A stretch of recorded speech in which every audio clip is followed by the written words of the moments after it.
I would love to meet the Messiah.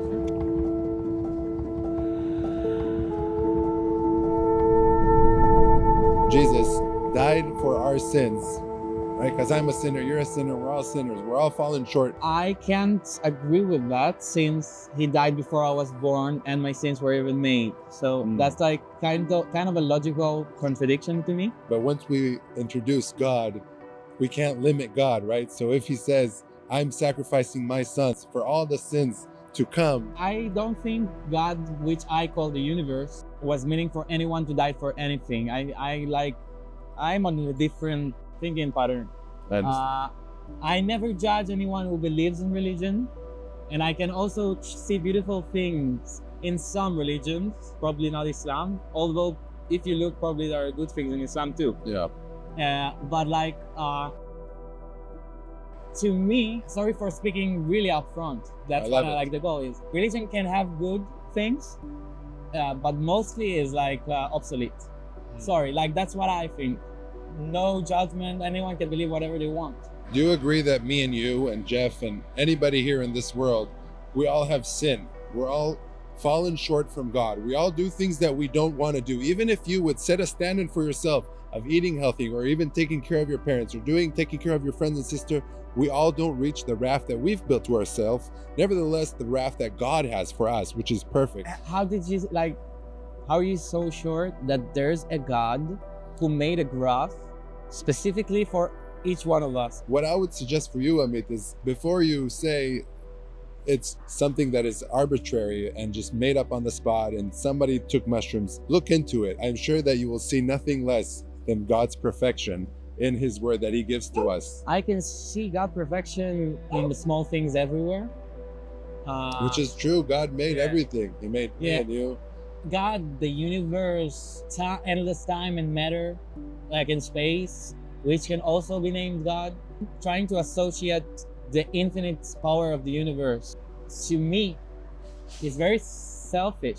That's how I feel a lot of times. Like, well, it's not only to you, it's for all of us. Wouldn't you say it would be selfish to say,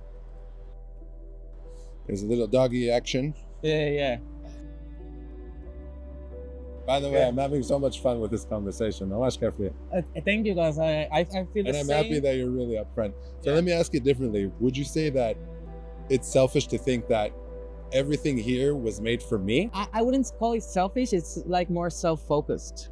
Exactly. People are really so there is everything something has a meaning that has something to do with me. That's very egocentric. So there is a higher calling. There is something that is out of just what we see in our world and what we think that it is to exist. That, there's something that is beyond matter, and we can't. And time.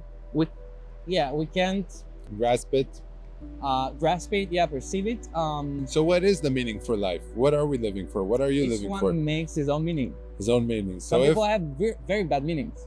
Okay, so you're telling me that somebody with a bad meaning, and let's say a lot of people gave bad meaning to their lives in the name of Christianity too. Like, that's right. That's true. But bad according to whose standard?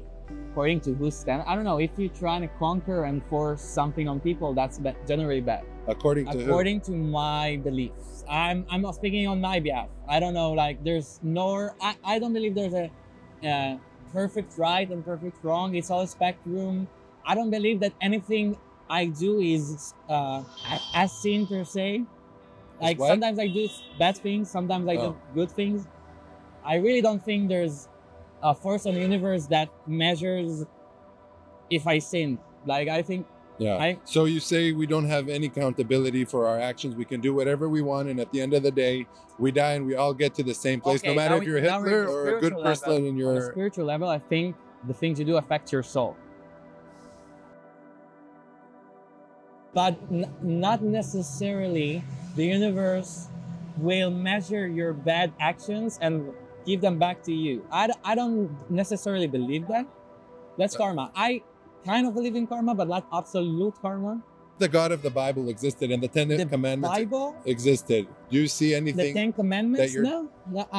Unless like having sex before marriage or affecting my mind with like psychedelics sometimes. I don't know what the God of the Bible thinks about it.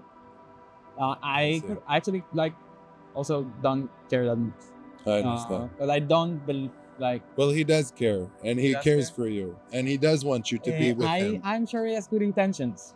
He sure does. I have my own philosophy, and I really trying to bring good energy generally to this Well, there's world. nothing better or a better way to do this through Jesus, our Messiah, which gives us the strength I to do it. Because when you're doing it on your own, it's tough, man. I would love And- to meet the Messiah. Here, let me give you this.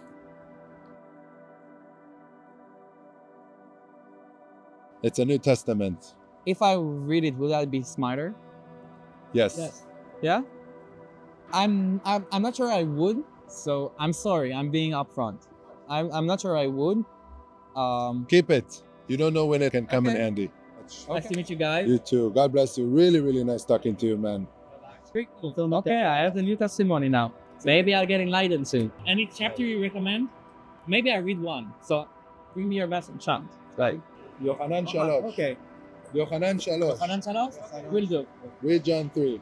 Thank you. You too. Bye. Bye. Bye. Have a nice day. Bye. Wow, guys. I'm so happy you got the opportunity to receive a New Testament. Please pray for Amit that God will speak to him through the New Testament. If you guys like this kind of content, please don't forget to leave a like, a share, and a comment. And we're going to see you guys on the next one.